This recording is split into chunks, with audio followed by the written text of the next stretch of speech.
hướng về màn hình xem mình giật cá nè anh em. Trời ơi, cái đó bự anh em ơi. Ủa, cái đó chuẩn bị giật nè anh em ơi.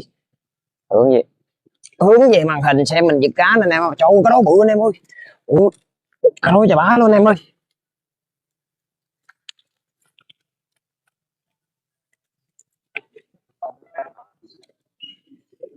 Ai nói không có cái đó bự đó anh em.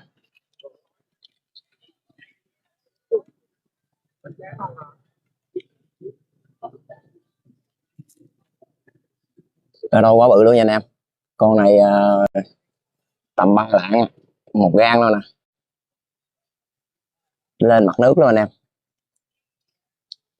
Chia sẻ cho mình lượt like, lượt chia sẻ anh em. Một gang luôn nha anh em. Cầm cái đầu gì mà không hết luôn anh em thấy không. Nhấp tay vào màn hình xem đá, còn cá thôi.